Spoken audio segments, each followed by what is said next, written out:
जय श्री कृष्णा। प्रिय दर्शकों, भाई और बहनों, अस्ट्रो चर्चा में आपका स्वागत है। मैं कुंदन शर्मा आप लोग का हार्दिक स्वागत करता हूँ। मेरा आपको सादर नमस्कार। आज के वीडियो में जो मेष लग्न के जातक हैं उनका अप्रैल माह कैसा गुजरेगा उस पर एक संक्षिप्त चर्चा करेंगे। 1 अप्रैल को जो आकाशीय स्थिति है ग्रहों की, वो मैंने यहाँ ट्रांजिट में वो किस तरह है वो मेंशन कर दिया है। जो बड़े राशि परिवर्तन हो रहे हैं, जो बहुत महत्वपूर्ण राशि परिवर्तन है, वो यहाँ दिखाया मैंने। और मेष लग्न का होरोस्कोप अप्रैल महीने में कैसा होगा वो यहाँ मेंशन है। अब जो मेष लग्न के जातक हैं तो कैसे पता करें, तो आप अपना date of birth, time of birth, place of birth किसी अच्छे सॉफ्टवेयर में डालें। यदि 1 नंबर यहाँ दिखता है फर्स्ट हाउस में तो आप मेष लग्न के हुए। यदि आपके पास बर्थ डिटेल्स नहीं है तो आप अपनी नाम राशि से देखें, रिजल्ट मोर और लेस सेम आएगा। अभी 1 अप्रैल को सूर्य मीन राशि में गोचर कर रहा है। सूर्य आपके लिए योग कारक ग्रह है, लेकिन चूंकि 12वें भाव में गोचर कर रहा है तो ये एक्सपेंडिचर का घर है। तो ये एक्सपेंडिचर, यदि आप कोई जैसे कि लॉटरी खरीदें या किसी तरह का स्पेकुलेशन करें तो आपको वो बेकार चला जा सकता है, क्योंकि वो व्यय का स्थान में बैठा हुआ है।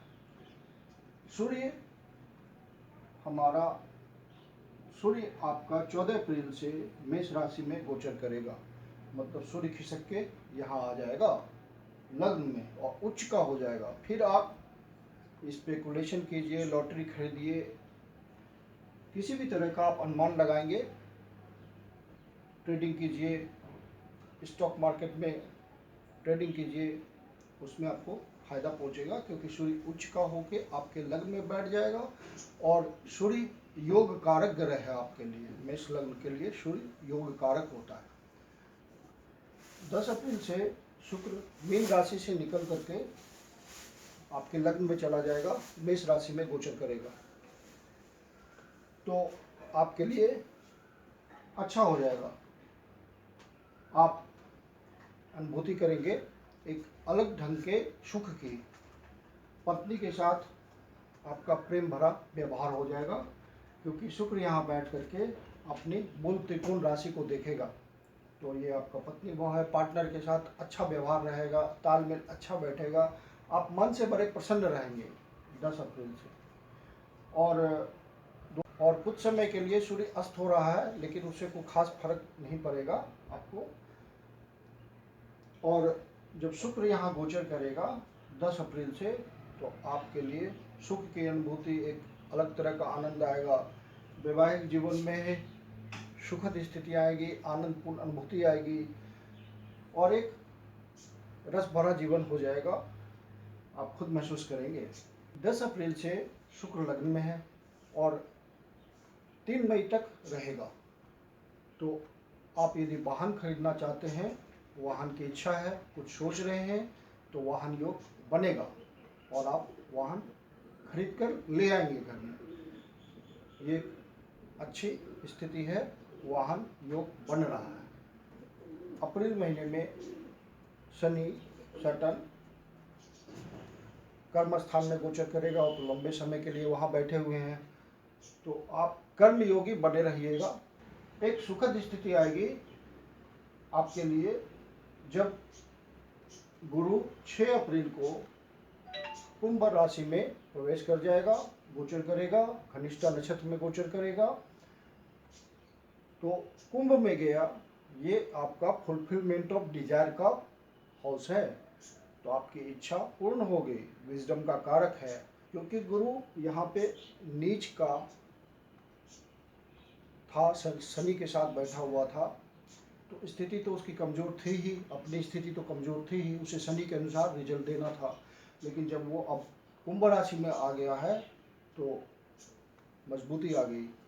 वो विजडम का कारक है, तो आपके कुछ ऐसे अच्छे डिसीजंस होंगे जो आपके लिए फ्रूटफुल होंगे अब गुरु आपको उत्तम बुद्धि देगा, गुरु आपको धार्मिक बनाएगा, कुछ रिलीजियस नेचर के आप हो जाएंगे। गुरु आपके लिए योग कारक है तो कुछ न कुछ आपको देगा, फुलफिलमेंट ऑफ डिजायर करेगा। मेष लग्न के लिए ये खास बात है कि कुछ न कुछ आपकी इच्छा जरूर पूरी होगी, ये तय मान के चलिए। और घनिष्ठा नक्षत्र में गोचर कर रहा है तो अचानक से भी कुछ दे सकता है, अष्टम भाव से जुड़ा हुआ है। घनिष्ठा नक्षत्र मंगल का नक्षत्र होता है तो मंगल का हाउस ये है, और मंगल का हाउस लग्न है तो आपको कुछ खुशी दे सकता है। गुरु आपका योग कारक ग्रह है, आपकी कुंडली में वो योग कारक। अभी आपके दूसरे भाव में चूंकि अंगारक योग बना है जो कि 14 अप्रैल को खत्म हो जाएगा।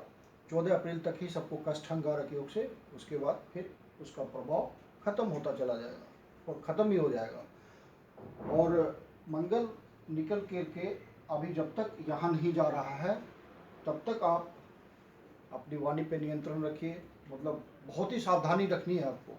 परिवार के साथ सामंजस्य बना के रखिए, माता पिता के साथ किसी तरह का वैर नहीं पालिए, उनकी बात को मानिए। जो बुद्धिमत्तापूर्ण निर्णय आपको लेना है, सबसे संबंध बना के रखना है परिवार के साथ, कोई फालतू व्यय न करें, धन की हानि हो सकती है। इस तरह का आपको सावधानी बरतना है। ज्योतिष तो आपको सावधानी ही बताता है और उसका आप पालन करते हैं तो आप निकल आते हैं किसी भी खतरे से, कोई दिक्कत नहीं होती। तो ज्योतिष का यही लाभ है। 10 तारीख, 11 तारीख, 12 तारीख और 13 तारीख, मतलब 10 से 13 अप्रैल आपको अपना विशेष ध्यान रखना है। किसी तरह का टेंशन हो सकता है क्योंकि मंगल और शुक्र का राशि परिवर्तन इस समय चलेगा इन दिनों, और मंगल चूंकि अंगारक योग में बैठा हुआ है तो आपको किसी तरह का मेंटल टेंशन दे सकता है। किसी तरह का गलत डिसीजन आप नहीं लेंगे इस समय, इन दिनों का आप ध्यान रखिए। उसके बाद वो योग खत्म हो जाएगा, परिवर्तन योग खत्म हो जाएगा, फिर आप सुखद हो जाएंगे, फिर कोई दिक्कत नहीं है। और जो युवा वर्ग के हैं, टेंडर कम्प्लेक्स, टेंडर एज के हैं, वो इस समय चूंकि गुरु आपका यहाँ पे 6 अप्रैल से आपके फुलफिलमेंट ऑफ डिजायर वाले घर में आ गया है, तो यदि आपका किसी तरह का अफेयर वगैरह चल रहा है तो वो सफलता की तरफ जाएगा। जो स्टूडेंट पढ़ने लिखने वाले हैं उनके लिए बढ़िया समय फिर से आ जाएगा। मेहनत करेंगे, 10% मेहनत करेंगे, 50% रिजल्ट आएगा। तो ये महीना स्टूडेंट के लिए बहुत बढ़िया है, प्यार मोहब्बत करने वालों के लिए बहुत बढ़िया है। जो विवाहित व्यक्ति हैं उनका मैरिटल लाइफ इस महीने बहुत बढ़िया गुजरेगा। 6 अप्रैल से गुरु कुंभ में आ जाने की वजह से उनकी नवी दृष्टि पत्नी के भाव पर पड़ रही है, तो पत्नी के साथ मधुर संबंध हो जाएंगे, बुद्धिमत्तापूर्ण डिसीजन होंगे दोनों के बीच, आपसी सामंजस्य बहुत बढ़ेगा। ये मेष लग्न के लिए खास बात है। जो बैचलर हैं, अपनी शादी के लिए प्रयास कर रहे हैं, उनके लिए अप्रैल का समय, अप्रैल महीना अच्छा गुजरेगा, बात बनेगी। गुरु की दृष्टि है, तो गुरु की दृष्टि बहुत पवित्र होती है, सारे बिगड़े काम बना देती है। और आपकी कुंडली में, मेष लग्न की कुंडली में चूंकि गुरु योग कारक है तो बढ़िया रिजल्ट देने के लिए प्रतिबद्ध है। और कोई भी ग्रह जब राशि परिवर्तन करता है तो बहुत उत्साह से वो अपना रिजल्ट देता है।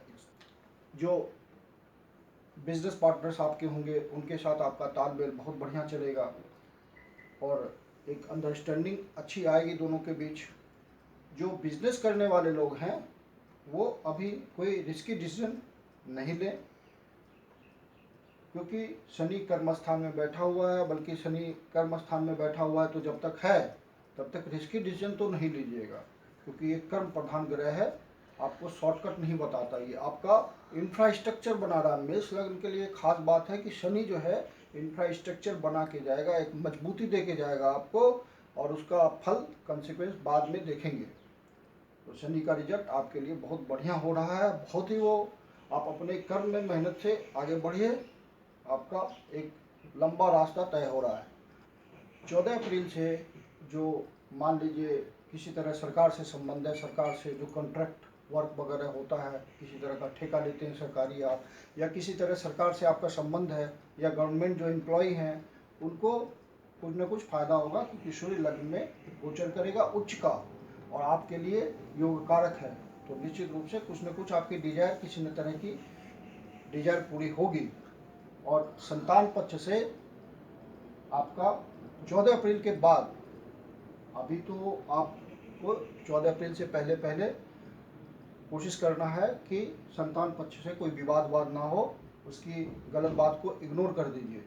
लेकिन 14 अप्रैल के बाद वो रिलेशन बहुत स्मूथ होंगे आपके अपने संतान के साथ। जो भी इश्यूज होंगे, जो भी कन्फ्लिक्ट होंगे, वो ख़त्म होंगे, क्योंकि सूर्य उच्च का होकर के लग्न में आ जाएगा और आपको फेवर करेगा। तो आपकी बात मानेंगे, बच्चे आपकी बात मानेंगे। स्वास्थ्य संबंधी अप्रैल में परेशानी नहीं के बराबर होगी, क्योंकि सूर्य भी 14 अप्रैल से लग्न में गोचर करेगा और गुरु भी आपका 11वें भाव में गोचर करेगा। तो हल्की फुल्की परेशानी हो सकती है, लेकिन कोई विशेष परेशानी इस महीने नहीं होनी है। 14 अप्रैल के बाद से तो बिल्कुल नहीं होगी। 10 और 11 तारीख को, मतलब कि 10 अप्रैल और 11 अप्रैल को विशेष खर्चे का योग है, आप ध्यान रखिएगा, फिजूल खर्ची ना हो जाए। 24 अप्रैल और 25 अप्रैल को वाद विवाद, किसी तरह का कन्फ्लिक्ट से बचेंगे आप। मानसिक तनाव रह सकता है, उसके लिए आपको करना ये है कि उस दिन यदि आपको तनाव महसूस होता है तो विष्णु सहस्त्रनाम का पाठ कर लीजिए, आप टेंशन मुक्त हो जाएंगे। कुल मिला के मेष लग्न के जातकों के लिए अप्रैल का महीना तो बढ़िया ही गुजरना है। आशा करता हूं कि आपको वीडियो अच्छा लगा होगा। अच्छा लगा तो लाइक कीजिए, सब्सक्राइब कीजिए, शेयर कीजिए। यदि आपके जीवन की कोई समस्या है जिसका समाधान आप हमसे चाहते हैं, डिस्क्रिप्शन बॉक्स में मेरा डिटेल्स मेंशन है, आप मुझसे कंसल्टेशन परामर्श ले सकते हैं। मेरी अपनी परामर्श शुल्क होती है। धन्यवाद।